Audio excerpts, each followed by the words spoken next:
வணக்கம். பிக் பாஸோட 8வது season start பண்ண போகிறாங்க. விஜய் சேதுபதி, கமலஹாசனுக்கு பதிலாக விஜய் சேதுபதி வந்து கலக்குன்னு கலக்க போகிறாரு அப்படின்னு ஒரு எதிர்பார்ப்பு இருக்குது. ப்ரோமோ 2 ப்ரோமோ விட்டாங்க. 2 ப்ரோமோவும் நல்லா போயிட்டுருக்கு. சரி, இதுக்கு இடையில பார்த்தீங்கன்னா கடந்த பிக் பாஸில் ஒரு போட்டியாளராக கலந்துக்கிட்ட மாயா, அவங்க பண்ண அலப்பறைகள் எல்லாமே பார்த்தீங்கன்னா பயங்கரமாக இருந்துச்சு. கமலஹாசன் கூட ரொம்ப ஒரு நெருக்கமான உறவு அப்படிங்கிற மாதிரி சொல்லிகிட்டு இருக்காங்க.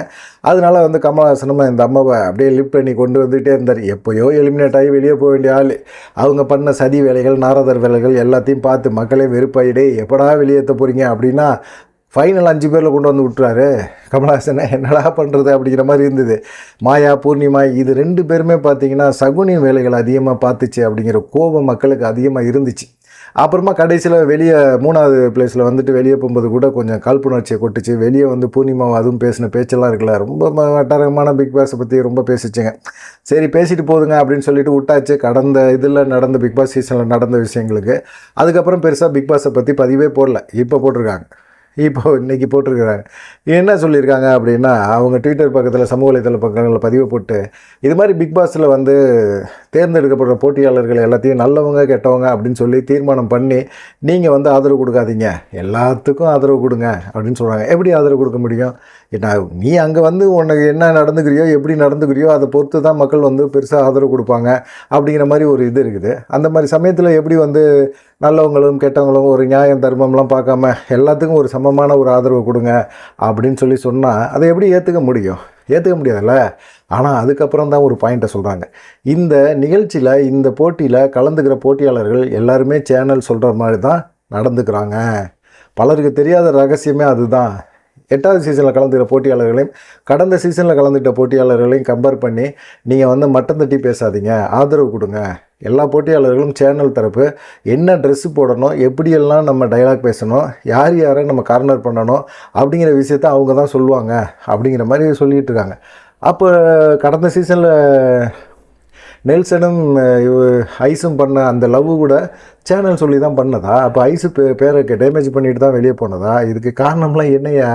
மாயா சொல்கிறது உண்மையா? அப்போ சேனல் தான் வந்து அந்த பிக் பாஸ் டீமை யாருக்கு கப்பு கொடுக்கணும், யாருக்கு இது பண்ணணும் அப்படின்னு கொண்டு போதா? என்னன்னே ஒன்றுமே புரியல. ஏன் திடீர்னு மாயா இதை போடுறாங்க? அப்படியே மாயா இந்த விஷயத்த வந்து இப்போது பிக் பாஸ் 8 ஸ்டார்ட் பண்ணும்போது ஏன் வந்து சொல்லணும்? இதுக்கு முன்னாடியே பேசியிருக்கலாம்ல. வெளியே வந்துட்டாங்கல்ல. வெளியே வந்த பிறகு, பிக் பாஸ்லேருந்து வெளியே வந்த பிறகு, நாங்கள் வந்து கெட்டவங்க கிடையாதுங்க, பிரதீப்பை வந்து ரெட் கார்டு கொடுத்து அனுப்பணும்னு சொன்னது சேனல் தான், அதனால் நாங்கள் ரெட் கார்டு கொடுத்தோம் அப்படின்னு சொல்லிட்டு ஓப்பனாக சொல்லிட்டு போக வேண்டியது தானே. அதுக்கு ஏன் இவ்வளவு லேட்டாக இவ்வளவு லாங்காக வந்து வச்சுக்கிட்டு பேசிகிட்டு இருக்கீங்க அப்படிங்கிற கொஸ்டின்லாம் இப்போ எழுப்ப ஆரம்பிக்கிறாங்க. என்னடா இது அக்கப்புறம் இருக்குது, ஏன் வந்து மாயா வந்து இப்படி போடுனது அப்படிங்கிற மாதிரி சொல்கிறாங்க. அதே போல் வந்து பிக் பாஸில் வந்து ஒரு ட்ரெஸ்ஸு போடுறத முதற்கொண்டு என்ன கலர் ட்ரெஸ் போடணும், எப்படிப்பட்ட ட்ரெஸ் போடணும்னு முடிவு முதற்கொண்டு சேனல் தான் எடுக்கும். நாங்களாம் பெருசாக எடுக்கிறது கிடையாது, சேனல் எடுப்பாங்க. அதே போல் வந்து ஒருத்தவங்க கூட சண்டை போடணும் அப்படின்னா இவங்க கூட சண்டை போடணும் அப்படின்னு சொல்லி சேனல் தான் நிர்வாகம் பண்ணோம். இந்த கேரக்டரு, அங்கே இருக்கிற கேரக்டரை வச்சு நீங்கள் வந்து எது முடியுமே எடுக்காதீங்க, அதெல்லாம் சரி கிடையாது, எல்லாருமே நல்லவங்க தான் அப்படின்னு சொல்லியிருந்தாங்க. இப்போது 8வது சீசனில் வந்து தேர்வு பண்ணப்பட்ட போட்டியாளர்களுக்கு எல்லாத்துக்கும் பார்த்திங்கன்னா ஒரு வாழ்த்தை சொல்லியிருக்காங்க. விஜய் சேதுபதி கமலஹாசன் பதிலாக வந்திருக்காரு அப்படிங்கும்போது அவருக்கும் ஒரு வாழ்த்தை சொல்லிட்டாங்க மாயா. ஆனால் இவங்க போட்ட பதிவு இருக்குல்ல, இந்த பதிவு தான் இணையத்தில் வந்து ரொம்ப வைரல் ஆகிட்டே இருக்குது. மாயா வந்து எப்பயுமே ஒரு சர்ச்சையான ஒரு நபர் தான். அவங்க இப்போ ஏன் வந்து இந்த மாதிரி வேலையை பார்க்குறாங்க? பிக் பாஸ் சீசன் ஸ்டார்ட் பண்ணும்போது சேனல் தரப்பு நாங்கள் சொல்லி தான் நாங்கள் வந்து அர்ச்சனாவை கார்னர் பண்ணோம், அர்ச்சனாவை டாமினேட் பண்ணோம், அர்ச்சனாவை வந்து வம்படியாக மக்கள் மனசில் அவங்கள ஆழமாக பதிய வச்சோம் அப்படிங்கிற மாதிரிலாம் அவங்க பேசுகிறாங்கல்ல. இதெல்லாம் ஏற்றுக்கவே முடியாது.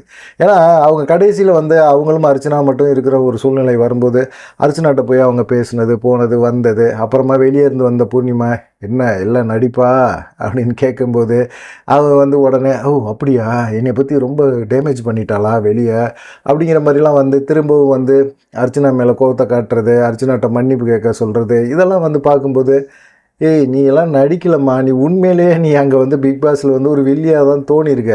ஆனால் வந்து இப்போ வந்து ஏன் புதுசாக வந்து சேனல் சொல்லி தான் நாங்கள் இது மாதிரி வேலையெல்லாம் பார்க்குறோம் அப்படின்னு சொல்கிற அப்படிங்கிற ஒரு கேள்வி வருது, ஆட்டோமேட்டிக்காக வருது. என்ன பண்ண முடியும்? மாயாவோட இந்த சமூக வலைதள பதிவை பற்றி நீங்கள் என்ன நினைக்கிறீங்க அப்படிங்கிறத மறக்காமல் கமெண்ட் பண்ணுங்கள். நன்றி, வணக்கம். தொடர்ந்து பிக் பாஸோட அப்டேட் உங்களுக்கு தேவைப்படுது அப்படின்னா நம்ம சேனலை சப்ஸ்கிரைப் பண்ணுங்கள். நீங்கள் போடுற ஒவ்வொரு லைக்கும் ஒவ்வொரு கமெண்ட்டும் நம்மளை நிறைய பேர்த்துக்கு கொண்டு போய் சேர்க்கும். பிக் பாஸ் சீசன் ஆரம்பிக்க போது நம்மளும் கொஞ்சம் மக்கள்கிட்ட தெரியுமே அப்படிங்கிற ஒரு வேண்டுகோளோட உங்களுடைய லைக்கையும் கமெண்ட்டையும் எதிர்பார்த்து காத்திருக்கிறேன். நன்றி, வணக்கம்.